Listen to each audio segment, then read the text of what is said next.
Yes. Wow. So I started off by asking how the session actually went. It was wonderful as always. Thank you so much for having us again. It's always so nice being there, especially now when you know the place and you know what to expect. You start to get to know the people.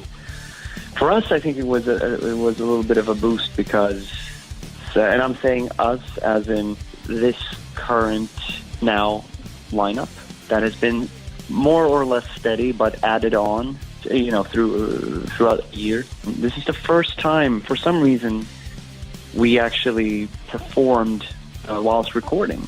We haven't done that before. Obviously, there's been an absolute ton of YouTube clips and all that, but that does not count. No, that's not. You can't really hear, what it sounds like. And were you pleasantly surprised, or was there no surprises in there? You run a pretty tight ship. Yeah, well, I think everybody was kind of pleasantly surprised that it actually did sound that good. It sounded just a tiny bit better than we thought, which was good. Yeah, we aim to please. A tiny bit better. We'll always take that. This is Ghost in Session from BBC Made of L.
the moment of just letting go. She said, if you had life eternal, can you hear me say your name forever?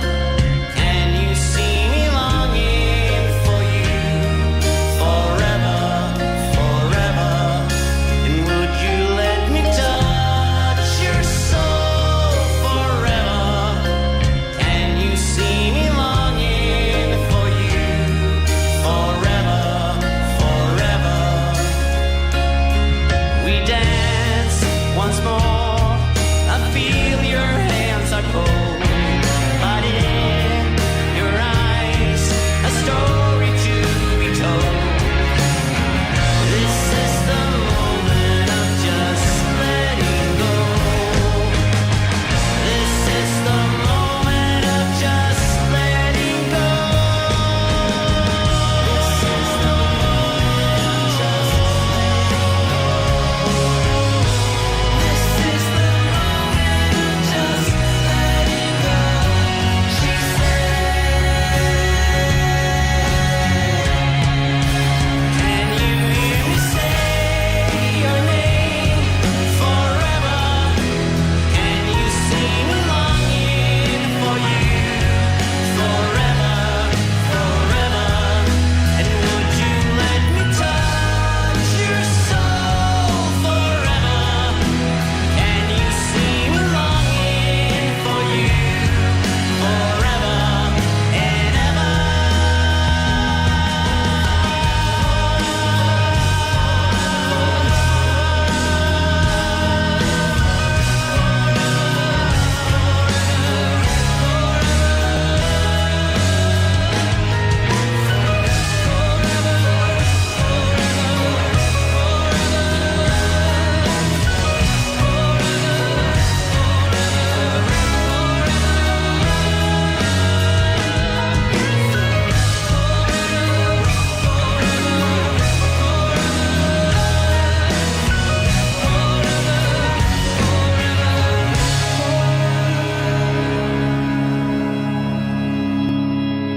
If you had life eternal.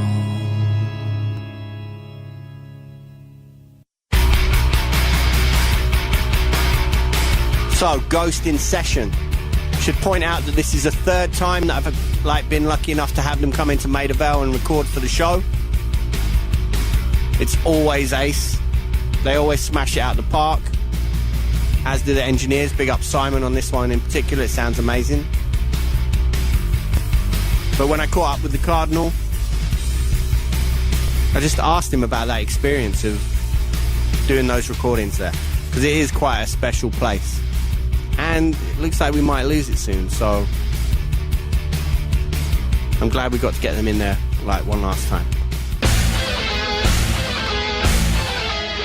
One thing that I think it definitely struck me, and I know, maybe I'm stating the obvious, but making records, which takes time, if it was as easy as going in and record 4 songs like that, my God, it's a different thing. It's a different being, the old school way. Exactly, that is the old school way though, wasn't it? Because it was almost like a record was a means to tour, and those songs that got recorded were the ones that had already been played in and toured into shape. I think so, yeah. Players in the past, they were a different breed, but also, as a rock enthusiast, but also a music writer and having recorded and all that, I must say that there are many, many recordings of the past where I am perfectly fine hearing this band playing like that, but I myself would have definitely not let that error pass. Yeah. Like, okay, I'm going to throw a very simple example in there that I think that most people sort of agree with. The tambourine in Time Is On My Side with the Rolling Stones. Yeah. That does not happen today. I mean, you would never even entertain the idea. But I've listened to the song countless times, and I love it. Yeah. Well, those are magical moments, and I feel that maybe we're losing something, or maybe we're not. Who knows? That's the thing with recording now. You can always overthink it, I guess. And that's, I think, gets to be a little bit of an exercise going into a session like Maida Vale, because you go in there, and it's a studio. There is technically a computer, so yes, technically, you could do all the things that you usually do on a recording. Yeah. But on the other hand, you're doing a radio session, and it's sort of, you don't do that. Which there's a level of honesty. exciting. Yeah, there's a level of honesty required, I guess. Yeah. No, and you feel a certain pride in that, like, well, I kind of missed that word, or I kind of fluffed that thing, but it's like, it is live. That's what it sounds like. So you also had a guest come in and sing with you, I understand. Yes. It was a phantasm from Somerset, an apparition. Somerset apparition by the name of Dalgo. He's talking about their producer, Tom Dalgety. It's the Radio 1 Rock Show with Daniel B. Carter. In session